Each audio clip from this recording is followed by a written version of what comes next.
سلام كبرات تخاتلتي داسني كسترا نحجاب استدالو علتو زيناتات امباسادر ኢትዮጵያ ኣብ ድሑራት ሃገራት ብዛዕባ ሰራዊት ኤርትራ ዝሃቦ መልሲ ዶክተር ጽጌረዳ ዮሐንስ ኣብ ካቶሊካዊት ቤተክርስቲያን ኤርትራ ሓድሽ ስልጣን ምርካባን ብዛዕባ ዘሎ ኩናት ዝሃበቶ መግለጽን መንግስቲ ካናዳ ብዛዕባ ትግራይ ክቅርቦ ዝወሰነ $600,000 ሓገዝ ቻይና ንኪዳን ሰሜን አትላንቲክ መልሲ መሃባን ካልእን ዝደስስ ዜናታት ሒዘልኩም መጽለኹ ኣብዛ ቻነል ድማ ናይ ወትር ተኸታተልቲ ንምዃን سبسكرايب كتقبرو بخبري عدمكم فلوي الأخ منغستي إثيوبيا أب ودب حورات هاجرات زكايدو أخيبا ترخيبو سراويت إيرترا كاب تግራይ برقص أب قربا ጊዜ كوص يم كبل تزاريبو اتنا إثيوبيا أمباسادر أب ودب حورات هاجرات كمز عينت مجلس زهابه أب ودب حورات هاجرات ናይ ሰብአዊ ሓገዛት ሓላፊ ዝኾነ ማርክ ሎኮክ ሰራዊት ኤርትራ ንጥሜት ከመጽዋሪ ይጥቀመሉ ኣሎ ክብል መግለጽ ድሕር መሃበዩ ማርክ ሎኮክ ኣብ ዕጹው ኣኼባ ኣባላት ባይቶ ጸታ ودب حورات هاجرات ኣብ ዝሃቦ መግለጺ ኣብ ትግራይ ዘሎ ግጭት እንድሕር ዘይዕሪፉ ከምኡውን ሰራዊት ኤርትራ እንድሕር ዘይወጽዮም ኣብ ተከለል እቲ ናይ 1984 ዓጸቦ ደጊሙ ክርአ ምዃኑ ዘገርም ክኸውን የብሉን ኣብ ዝግጭት ዓመጽ ብስርዓት ንደቂ ኣንስትዮ ንምሽባር ኣብ ጥቕሚ ይውዕል ከም ዘሎ ዝተመዛበሉ ህዝቢ ኸኣ ተገፊፎም ይቆጥቆጥን ይፈራርሑን ከም ዘለዉ እዩ እዚ ናይ ውድብ ሕቡራት ሃገራት ላዕለዋይ በዓል ስልጣን ዝተዛረበ ነዚ ናይ ማርክ ሎኮክ መግለጺ ኣመልኪቱ ኣብ ኒውዮርክ ዝርከብ ቤት ጽሕፈት ልኡኽ ኤርትራ ኣብ ውድብ ሕቡራት ሃገራት ብቐጥታ መልሲ ዝሃበ ኮይኑ እቲ ናይ ኢትዮጵያ ፍሉይ ልኡኽ ኣብ ውድብ ሕቡራት ሃገራት ዝኾነ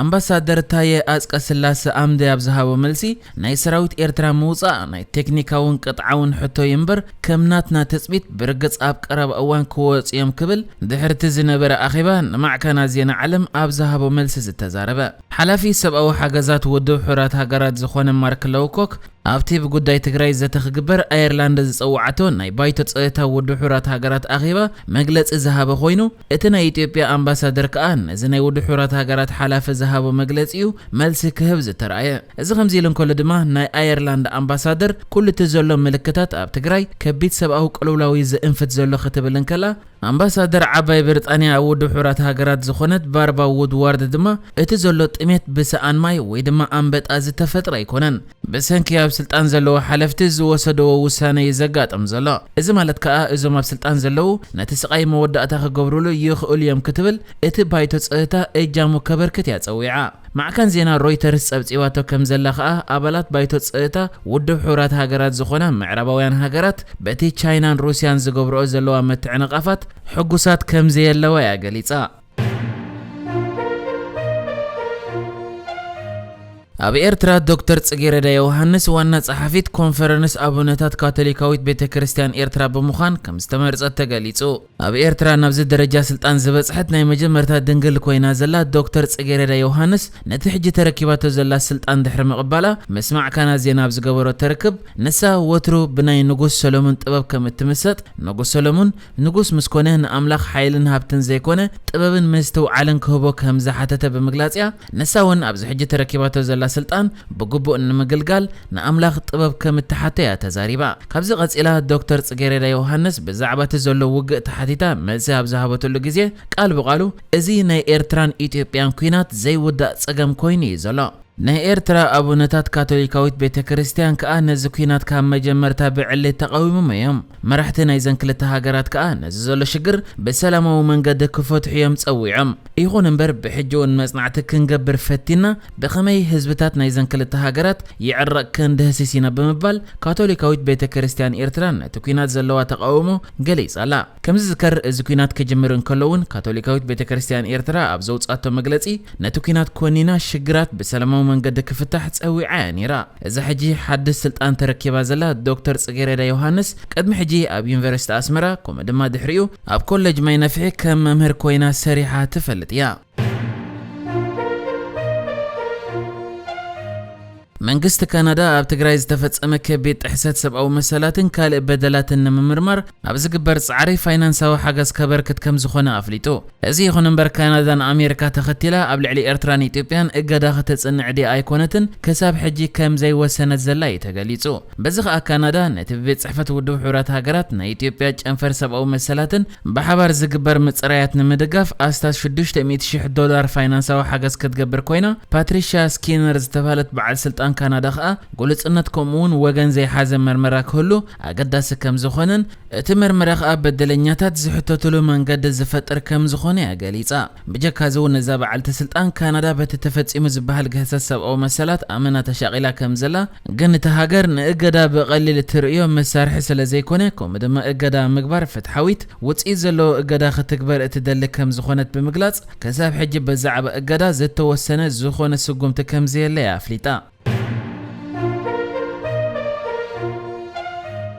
ሃገር ቻይና አባላት ሃገራት ኔቶ ትማሊ እቲ ሃገር ንዓለም ለኻዊ ርክባት በመጣሐስ ነድሕነትና ስግኣት ተኸውናላ መባለን ስዒቡ ግብረ መልሲ ሂባላ ወተሃደራዊ ኪዳን ሰሜን አትላንቲክ ወይ ድማ ኔቶ ቻይና ዘይግቡእ ኣጽዋራት ኒኩለር ተማዕብል ከም ዘላን ምስ ሩስያ ሚስጥራዊ ወተሃደራዊ ምትሕባራት ትገብር ከም ዘላን ይኸሲሱ እዚ ሓያል ወተሃደራዊ ኪዳን ንቻይና ከም ኣጀንዳ ገይሩ ከዘራረበላ ንመጀመርታ እዋን ኮይኑ ቻይና ግን ኣብ ዝሃበቶ ግብረ መልሲ ወተሃደራዊ ፖሊሲኣ ኣብ ምክልኻል ዘተኮረ ከም ዝኾነ ብምጥቃስ እቲ ኪዳን ኣብ ዓውደ ዝርብ እንተ ዘተኩር መሓሸ ክትብል የገሊጻ እዚ ግብረ መልሲ ብኤምባሲ ቻይና ኣብ ሕብረት ኤውሮጳ ኣቢሉ ዝወፀ ኮይኑ ኣብቲ መግለጺ ኸኣ ኔቶ ነቲ ወተሃደራዊ ዕቤትን ምዕባለን ቻይና ከም ሃገራዊ መሰልን ረትዓውነትን ገይሩ ክሪኦ ንሓተት ወተሃደራዊ ዓውድታት ቻይና ጉሉጽነትን ረትዓውነትን ፍትሓውነትን እዩ ዘለዎ ብኸምኡ ድማ ክርአ ይግባእ ክትብል እያ ቻይና መልሲ ሂባ ዘላ ኣባላት ኪዳን ሰሜን አትላንቲክ ንሩስያ እውን ከም ስግኣት ገይረን ከም ዝርአ ኣብቲ መግለጺአን ኣብርሄን ዘለዋ ኮይነን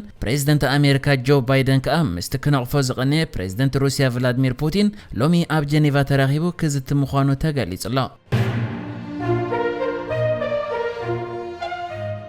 ግብረ ሽበራዊ ጉጅለ ዳዓሽ ኣብ ኢራቅ ጥቃ ከተማ ሞስል ብጃምላ ናይ ዝቀተሎም 123 ሰባት ዓስከሬናት ይወጻሎ ካብዝ ማደቶም ብጃምላ በቲ ጅሃዳዊ ጉጅለ ዝተቀተሉ ሰባት ብዝተወስደ መርመራ ዲኤንኤ ዓስከሬናት ናይቶም ዝሞቱ ይፍለክ ከም ዘለውን ተገሊጹ ይዘሎ እቶም ብጃምላ ዝተቀተሉ ግዳያት ካብ መንጎቶም ኣብ ባዶሽ ተኣሺሮም ዝነበሩ ኣብ ዓመተ 2014 ዳዓሽ ዝቀተሎም ልዕሊ 600 ዝኾኑ ተኸተልቲ እምነት ሺዓ እስልምናዮም ጅሃዳዊ ጉጅለ ዳዓሽ ነቲ ብዙሓት እስራት ዝነበሩ ቤት ማእሰርቲ በሓው በመቀጻል ነቶም ኣብቲ ቤት ማእሰርቲ ዝነበሩ ተኸተልቲ እምነት ሱኒ ካብቲ ቤት ማእሰርቲ መሰውጾም ነቶም ተኸተልቲ ሺዓ በመኪና ናብ ሓደ ገደል ብምውሳድ በጥኢት ከም ዝቀተሎም ይሰነዳት ዝሕብር ግብረ ሽበራዊ ጉጅለ ዳዓሽ ካብ ምብራቕ ኢራቅ ክሳብ ምብራቕ ሶርያ ዝዝርጋሕ ልዕሊ 88,000 ተርቢዒት ኪሎሜትር መሬት ተቆጻጺሩ ዝነበረ ኮይኑ ኣብቲ ከባቢ ዝነበሩ ኣስታት 1 ሚልዮን ሰባት ከኣ ብኣዝዩ ኣሰቃቂ ኣገባብ የመሓደሮም ከም ዝነበረ ይዝገለጽ እቲ ቦታታት ናጻ